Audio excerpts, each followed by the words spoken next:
Hello everyone, welcome to Channel Peace with Me. Today is still the 27th of March and I wanted to just do a little something different and write out something that was in my head, that happened in my head the other day when I was working out and I took a break for a second.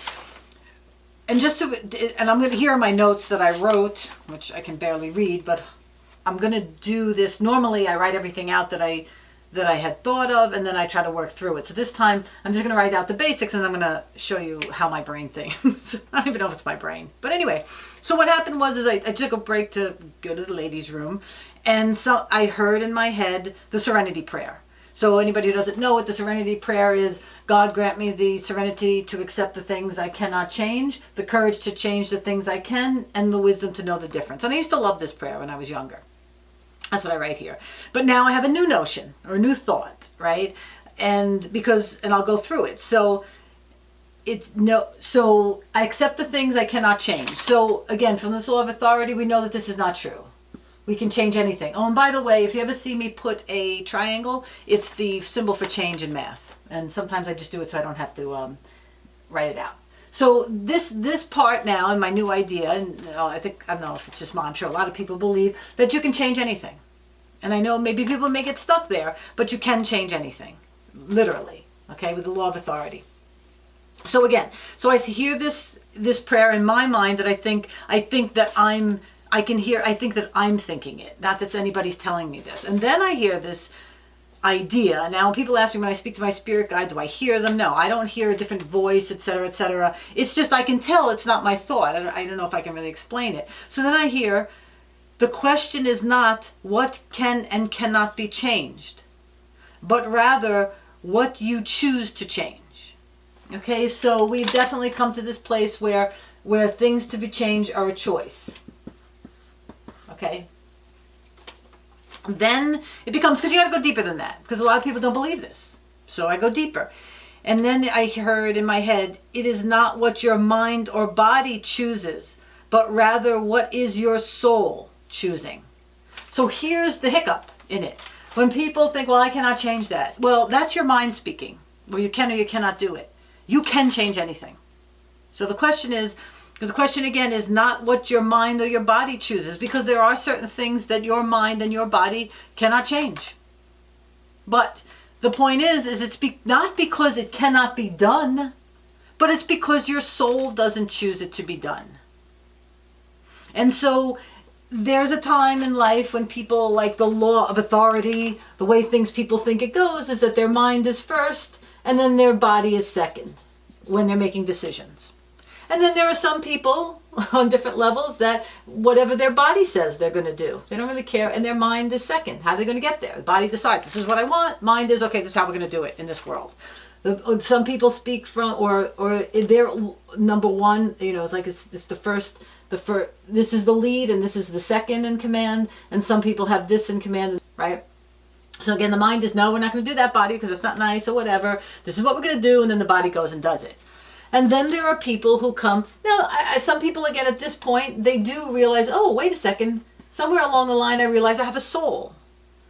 Okay? And these people here, this is not good or bad or indifferent, but I think when you're at the place where except the things that cannot change, I think you're still probably in the place where your mind is first, maybe your soul is second, and maybe your body is third. I don't know. I'm not sure. But again, this entity speaking to me, well, whomever it is, whichever spirit guide it might have been, is saying, again, it is not what your mind and your body chooses, but rather what your soul is choosing. So then you get to this place where the soul is number one. Oops, can't spell soul. Oh, see, this is why I write everything out. The soul is the leader, let's just say. Oh, why isn't this the lead? I'm going to put lead. So soul is number one, then your mind, then your body. So the soul says, this is what we're going to do. The mind gets the memo, and then the memo is in the mind, and now it directs what the body is going to do. So that's the idea when you get to, it is not about the things you cannot change. You can change anything. It's the question then, when I write here, it is not what your mind and body chooses, but rather what your soul. Okay, I said that. And then I write down here, now these aren't questions, I guess this entity or whatever is saying, is the mind, and the real question is the mind courageous enough? Courageous. Hopefully that's spelled properly. Well, I'm going to have to find out. Oh, very good. I spelled it right. I spelled it correctly. So is the mind courageous enough to make the changes? To make the changes the soul is commanding. I don't even know if I have. Is authorizing. Oh, I have it here. The soul is authorizing. I think that's how you spell authorizing. So that's really the question. That makes sense. Now, the reason why I like soul is authorizing is because the soul is not demanding. The soul is not just like God. The soul is not demanding. The soul is not going to say, this is the way you're going to do it. I don't care what you think. I don't care what you want. It's trying to do this in concert with the mind and the body. So it's not going to demand anything. It's authorizing it, right? Now, it's saying, yes, we could do that. Now, eventually, I think there is a certain time where the soul is going to take over and say, hey, you know, I know you don't want to do this, but this isn't for all of our best interests, like a parent, so to speak. So if you're at that stage where you have to have the soul demand it from you, then fine. It's really neither here nor there. And then the question is the mind getting the memo from the soul? Therefore, the mind is not overriding the soul's agenda with its own. Okay, so, and that could happen. And there's a nice part in Conversations with God where he talks about that. I think it's in the dying process. He does it in relation to the dying process where the soul, you know, really desires to leave, but the mind or the body doesn't want to go. And I always liken it to when a child wants to stay 5 more minutes, 5 more minutes, 5 more minutes. And, you know, parents would, to a degree, if it can be done, parents will say, okay, 5 more minutes, okay, 5 more minutes, okay, 5 more minutes. And then finally the parent will say, no, they put the foot down and say, no, we're going. You got 5 more minutes and then we're going. And that's kind of like, and the soul's like, okay, now I got to take control because obviously this is not headed where we're all choosing to go, because the mind is more at a level of a child, right? And that's my mind acronyms. There's the mind acts as a mother, and then eventually the mother needs to let go. If you look at the progression of a mother taking care of a child, as an infant, the infant has no seemingly choice other than the fact it chose the parent of when it's going to eat, etc., etc. It cries, whatever, and then the parent feeds it or whatever. But as the child grows, the parent has to step. A healthy parent learns or needs to step back or steps back, let's just say, eventually as a toddler. But they don't walk away as a toddler. They don't leave them running in the street. They're going to get hit by a car, you know. But by the time the kid's a teenager, they should learn how to, you know, he should be able to go out on his own without getting hit by a car, God forbid. And, you know, by the time the child is an adult, now the child really, the parent becomes more of either not necessarily a friend, but an advisor, etc., but really must back off and let the adult now live its life. But anyway, and that's the way the mind works.